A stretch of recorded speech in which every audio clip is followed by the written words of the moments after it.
No ruler in history represents the unbridled rage and brutality of the barbarian as much as Attila the Hun. As the Roman Empire crumbled, this pagan king swept through as a prince of darkness to ransack the civilized world.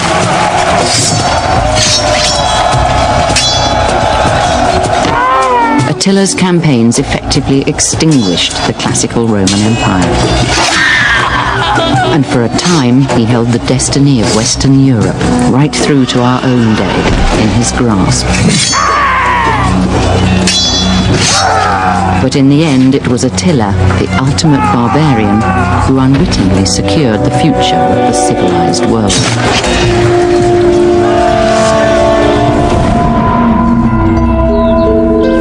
Attila was a glutton for power, money, land, and sex.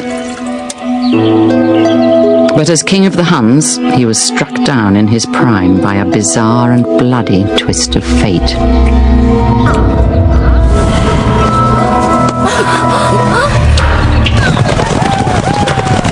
Attila's body was laid in the middle of the plain. His horsemen galloped wildly round to gladden the spirit of their dead leader.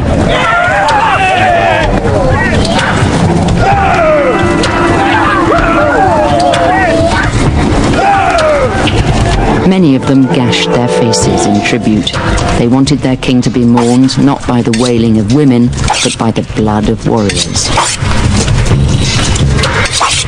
The death of Attila was one of the defining moments in European history.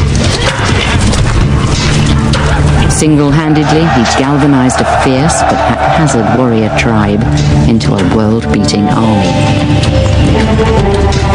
He'd put in jeopardy the new medieval Christian Europe, which was just beginning to take over from the Roman Empire. But now, suddenly, Attila lay dead.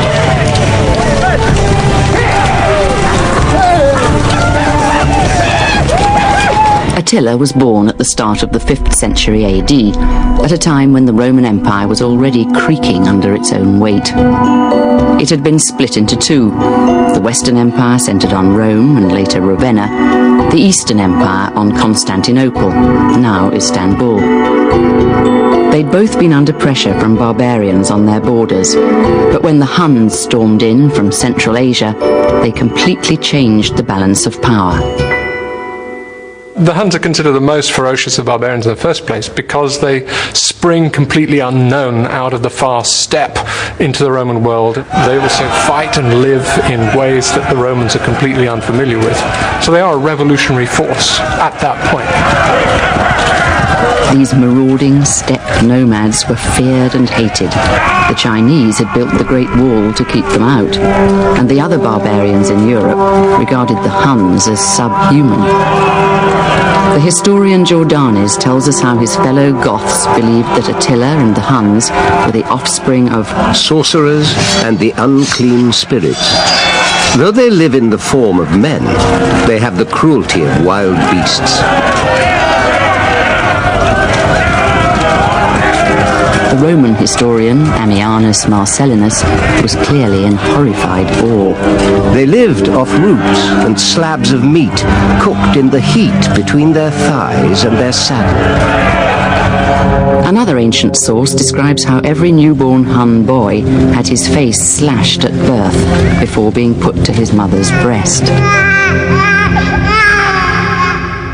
The Huns, in common with other nomadic peoples, had a very harsh life already on the steppe, and they wanted to make sure that their young people were inured to this, and the slashing of the faces may have been one means of allowing them to endure pain. We're not sure, but it's the kind of explanation which fits with the Hun character. In addition to the literary text telling us about the scarring of babies' faces, we have some archaeological evidence from Central Europe of burials of this time where the skulls have been purposely deformed in infancy to make them very long and pointed.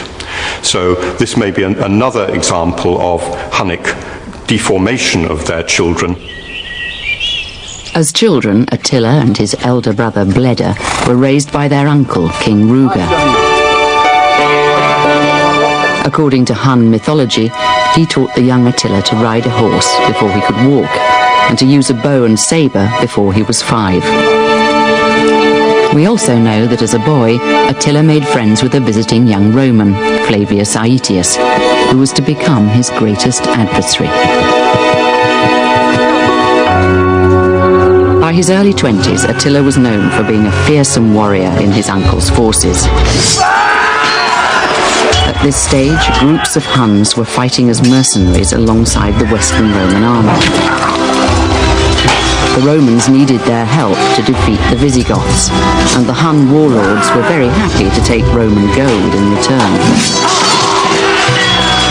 In the Eastern Roman Empire, the Huns had a different game. They were enemies rather than allies, and launched fierce cross-border raids. Constantinople tried to buy them off with cash. But as soon as the gold stopped flowing, the Huns started fighting again. Normally, emperors collected tribute from their neighbours. This emperor, Theodosius, was humiliated into paying it out instead. If he ever wondered why he was paying this protection money, the Huns were always quick to remind him. When Bleda became king and Attila heir to the throne, their pressure became systematic. More money, they insisted. Constantinople refused, so the brothers threatened war. The emperor in Constantinople capitulated and doubled the annual tribute from 115 kilos of gold to 230.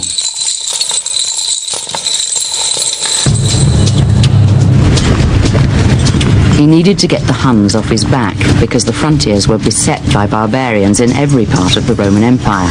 It was a time of massive international instability.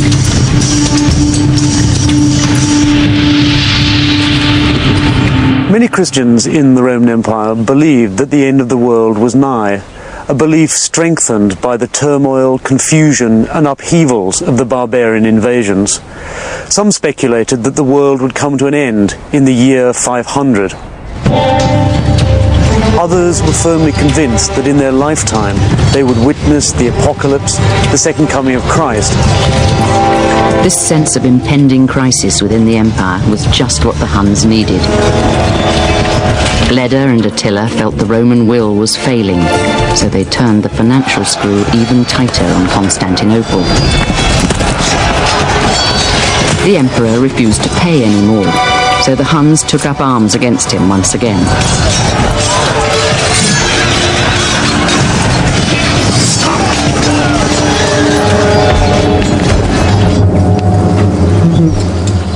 Attila's campaign was merciless. So great was the bloodshed in one battle that 6 years later, when a Roman imperial delegation passed through, they recorded that the stench of death was overpowering.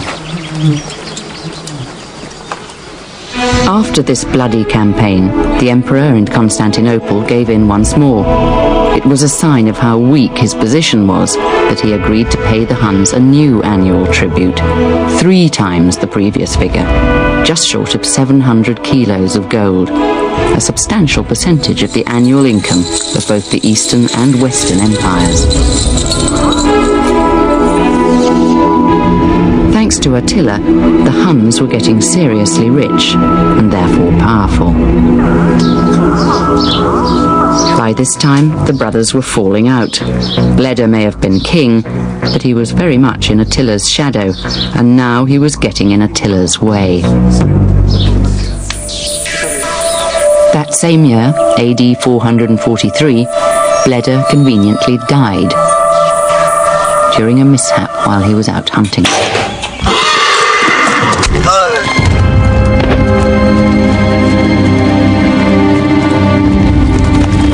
Now certainly hunting is a dangerous pastime and fatalities occur. A hunting accident is certainly a very good cover for an assassination. There's not a very long description in the historical sources, but the implication is that Attila extinguished his brother in order to attack the Roman Empire. So it may be that they differed on this policy, and that's precisely why he eliminated his brother. With Bleda out of the way, the new king Attila's path was clear. The Huns had so far been an expensive and bloody nuisance. Now Attila would turn them into a major military power that threatened the Roman Empire's very foundations.